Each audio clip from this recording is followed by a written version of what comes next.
ডেটটা ছিল 9th June. সকাল সকাল দুই ভাইকেই স্নান করিয়ে দিয়েছি, দেখো পুরো কাকতাড়ুয়া লাগছে। দেন বিকেলে আমি বেরিয়ে পড়েছিলাম, আর রাস্তা দেখে তো তোমরা বুঝতেই পারছো বৃষ্টি হচ্ছে। আবার দেখো এই জায়গায় কোনো বৃষ্টি নেই, মানে বৃষ্টির কোনো ঠিক ঠিকানা নেই, কখনো এখানে হচ্ছে কিছুটা দূরে বৃষ্টি হচ্ছে না। সে যাই হোক, এখন আমি রয়েছে কল্যাণী হাইওয়েতে।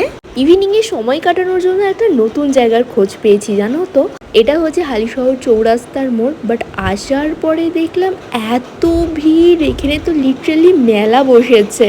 কটা গাড়ি দাঁড়িয়ে রয়েছে সেটাই গোনার চেষ্টা করছিলাম, আর দোকানের সামনে দেখছিলাম ঠিক এইরকমই ভিড়। ও তোমাদেরকে তো বলাই হলো না, আজকে আমি এসেছি মাকাই বাড়ির চা খেতে। মাকাই বাড়ির চা খেতে আর কোনো দার্জিলিং যাওয়ার প্রয়োজন নেই, হালিশহরে আসলেই তোমরা পেয়ে যাবে। আসার পরে আমি এখানে দেখলাম হোয়াইট টি, গ্রিন টি, ব্ল্যাক টি, ব্লু টি, রেড টি সহ আরো কত ধরনের চা এখানে পাওয়া যায়।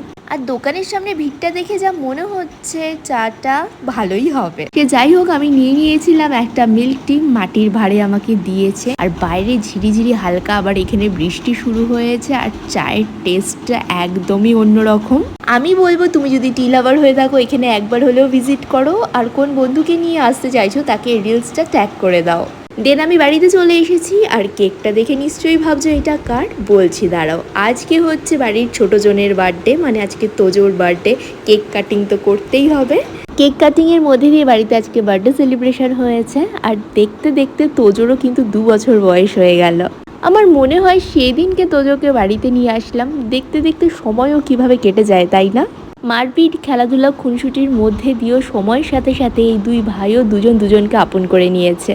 আর ছোটটা তো বলতে গেলে স্কুবিকে দেখেই সবকিছু শেখে।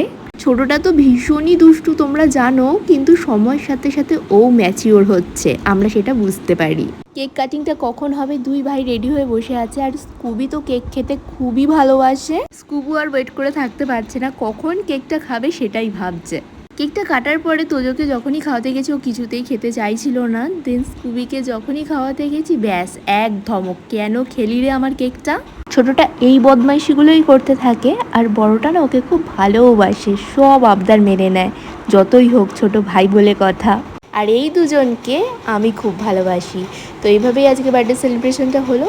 স্কুবিকে দেখো ভাবছে আরেকটু যদি কেকটা পাওয়া যেত, কিন্তু তোজোর কাছে যদি আমি ধরা পড়ে যাই। দেন আমি লুকিয়ে স্কুবিকে আরেকটু কেক দিয়েছি। কেক খাওয়া, আদর খাওয়া সব হয়ে গেছে, চলো টাটা।